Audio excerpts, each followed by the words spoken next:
Hello guys, welcome to the channel concept of laws. तो आज हम पार्ट बी स्टार्ट करने वाले हैं चार्ज का जो पार्ट ए है वो हम डिस्क्रिप्शन बॉक्स में लिंक दे चुके हैं, जिसमें हमने सेक्शन 211 से 217 तक कवर कर चुके हैं। तो आज की इस वीडियो में हम स्टार्ट करने वाले हैं सेक्शन 218 से। सेक्शन 218 कहता है separate charges for distinct offences. हर एक जो डिस्टिंक्ट ऑफेंसेस हैं उसमें जो पर्सन एक्यूज्ड है, जिस पर कि वो चार्जेस लगे हैं, सेपरेट चार्ज, हर एक जो चार्ज है वो ट्राई किया जाएगा सेपरेटली, उसका ट्रायल सेपरेटली किया जाएगा। और इसमें ये कहा गया है अगर कि कोई एक्यूज पर्सन कोई एप्लीकेशन देता है राइटिंग में, उसका अगर उसकी इच्छा होती है या फिर मैजिस्ट्रेट का ये ओपिनियन रहता है कि उसको प्रीजुडिस ना किया जाए किसी ऑफेंस के लिए, तो मैजिस्ट्रेट कर सकते हैं। मैजिस्ट्रेट में ट्राई टुगेदर ऑल और any number of the charges framed against such person. उसके अगेंस्ट में जितने भी चार्जेस फ्रेम किए गए हैं उसको एक साथ ट्रायल उसका किया जा सकता है। तो ये था सेक्शन 218 का सब सेक्शन 1। और सब सेक्शन 2 क्या कह रहा है कि nothing in sub section 1 shall affect the operation of the provisions. तो जो चीज़ ये दिया गया है सब सेक्शन 1 में, ये कुछ भी अफेक्ट नहीं करेगा किस प्रोविजंस के ऑपरेशंस को। Subsection 219, subsection 220, 221 and 223। For example, इसको हम एक एग्ज़ाम्पल के थ्रू समझते हैं। जैसे कि एक एक्यूज पर्सन है जो कि उसने थेफ्ट किया, मतलब उसने चोरी की, और क्या किया कि उसने क्राइम किया कि चोरी की, और सेकेंडली उसने क्या किया, ग्रीवियस हर्ट। ठीक है, तो ये क्या हो गया, अलग अलग ऑफेंस हो गए।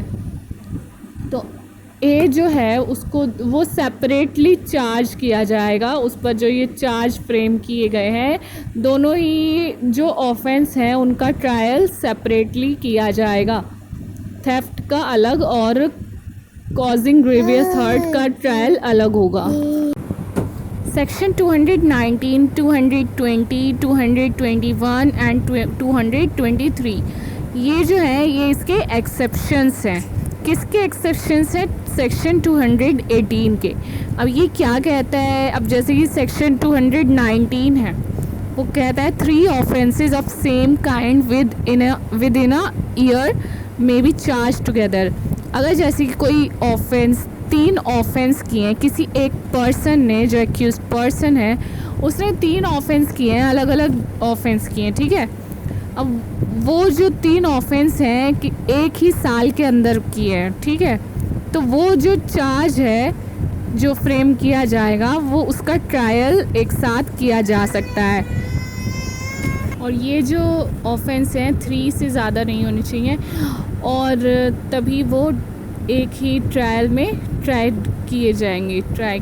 ठीक है, और जो ऑफेंसेस हैं वो सेम काइंड के होने चाहिए, जो कि सेम अमाउंट होना चाहिए उसके पनिशमेंट का, और वो सेम सेक्शन के अंदर आने चाहिए, इंडियन पैनल कोड के या फिर किसी भी स्पेशल और लोकल लॉ के। जैसे ये ऑफेंस किया है जो कि पनिशेबल है under section 379 of the Indian penal code, तो ये क्या हो गया, offence of the same kind as the offence punishable, जो कि ऑफेंस पनिशेबल है सेक्शन 380 ऑफ दिस कोड। ठीक है, तो ये उसी काइंड का ऑफेंस हो गया। अब इसको ऐसे समझिए, जैसे कि किसी ने कोई क्राइम कमिट किया है, किसी पर्सन ने, तो उसको कमिट तो उसने कर दिया, लेकिन उसके लिए पहले अटैम्प्ट भी किया होगा, उसको करने की कोशिश भी की होगी। तो ये क्या हो गया, 2 ऑफेंस हो गए, 2 चार्ज उस पर लगे हैं। तो ये दोनों चार्ज जो है सेम काइंड के हैं और ये एक ही ट्रायल में ट्राई किए जाएंगे। सेक्शन 220 ये कहता है trial for more than 1 offence. अगर कि जैसे किसी ने ऑफेंसेस किए हैं जो कि एक दूसरे से कनेक्टेड हैं, जैसे कि किसी को अबेट किया, पहले उसने उस चीज़ के लिए किसी को उकसाया, ठीक है, जैसे मर्डर करने के लिए या फिर किसी भी चीज़ के लिए जो कि एक ऑफेंस है, और फिर उसको अटैम्प्ट किया, उसको करने की कोशिश की, ठीक है, तो ये एक अनदर चार्ज हो गया। और फिर जैसे कि उसने कमिट कर दिया ऑफेंस, तो ये भी एक अनदर चार्ज हुआ। तो ये सब जो चार्जेस हैं जो कि आपस में कनेक्टेड हैं, तो इन सब का ट्रायल एक ही ट्रायल में, इन सब का ट्रायल चलेगा, एक ही ट्रायल में सेपरेटली नहीं किया जाएगा। और अगर कि कोई चार्ज जो है, किसी पर्सन के अगेंस्ट कोई चार्जेस लगे हैं जो कि मोर देन वन ऑफेंसेस पर हैं, जैसे कि क्रिमिनल ब्रीच ऑफ ट्रस्ट हो गया, या फिर डिसऑनेस्ट मिसएप्रोप्रिएशन ऑफ प्रॉपर्टी हो गया, जैसे कि हमने पढ़ा था सेक्शन 212 के सब सेक्शन 2 में, और सेक्शन 219 के सब सेक्शन 1 में हमने पढ़ा था कि इस टाइप की जो मनी से रिलेटेड ऑफेंसेस हैं, जैसे कि, तो ये जैसे कि हमने अपनी पहले वाली वीडियो में पार्ट 1 में पढ़ा था, वही है कि इन सभी का ट्रायल एक साथ किया जाएगा। और अगर कुछ जो फैक्ट्स हैं जिन पर कि उस पर इल्ज़ाम लगाया जा रहा है, जिसका उस एक्यूज़ पर्सन पर इल्ज़ाम लगाया जा रहा है, उस ऑफेंस को, वो ऑफेंस 2 या 2 से ज़्यादा सेपरेट डेफिनेशंस में आते हैं लॉ की। तो जैसे कि ये ऑफेंस हैं, ये जो डिफ़ाइन किया गया है इनकी पनिशमेंट, और ये जो एक्यूज़ पर्सन है, ये चार्ज किया, इस पर चार्ज लगाया गया है, ये जो है एक ही ट्रायल में ट्राई किया जाएगा। और यहाँ पर ये कहा गया है, इस सेक्शन में जो कुछ भी दिया है, ये सभी सेक्शन 71 ऑफ आईपीसी को अफेक्ट नहीं करेगा। फॉर एग्ज़ाम्पल, जैसे कि ए एक पर्सन है जो कि बी को बचाता है, जो बी कौन होता है, जो कि लॉफुल कस्टडी में होता है, सी जो एक कांस्टेबल होता है उसके लॉफुल कस्टडी में होता है। तो ए कैसे उसको बचाता है बी को? By causing grievous hurt to C जो कांस्टेबल था उसको ग्रीवियस हर्ट पहुंचाकर वो बी को बचाता है। तो उसने यहाँ पे 2 ऑफेंस कर दिए, एक तो उसको जो कि लॉफुल कस्टडी में था बी, उसको निकाल दिया उसकी कस्टडी से, और जो कि सी एक कांस्टेबल था उसको ग्रीवियस हर्ट भी किया। तो ए के ऊपर 2 ऑफेंसेस के चार्जेस लगेंगे under section 225 and 333 of the IPC. Subsection 3 का एक एग्जांपल हम देखते हैं, जैसे कि ए होता है wrongfully strikes B with a cane. A may be separately charged with and convicted of offences under sections 352 and 325 of IPC. Subsection 4 का इलस्ट्रेशन हम देखेंगे, जैसे कि एक पर्सन है, उसने क्या कमिट किया, रॉबरी ऑन बी जो कि अनदर पर्सन है, और उसने voluntarily causes hurt to him, उसने जानबूझकर उसको हर्ट किया, और तो उस पर तो ए में भी सेपरेटली चार्ज्ड, तो वो क्या होगा, सेपरेटली चार्ज किया जाएगा with and convicted of offences under section 323 and 392 and 394 of IPC.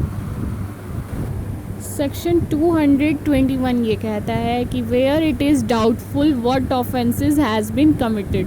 तो इसमें ये कहा गया है, अब जैसे कि किसी एक्यूज पर्सन पे अब चार्जेस लगे हैं, कई सारे जो ऑफेंसेस हैं उनके चार्जेस लगे हैं, तो अब ये चीज़ यहाँ पर देखा जाएगा, डाउटफुल है कि क्या वो इन सभी ऑफेंसेस के लिए एक्यूज्ड है, मतलब कि कन्विक्ट है, या फिर उसमें से कुछ जो ऑफेंस हैं वो प्रूव हुए हैं, उसके लिए वो गिल्टी माना गया है।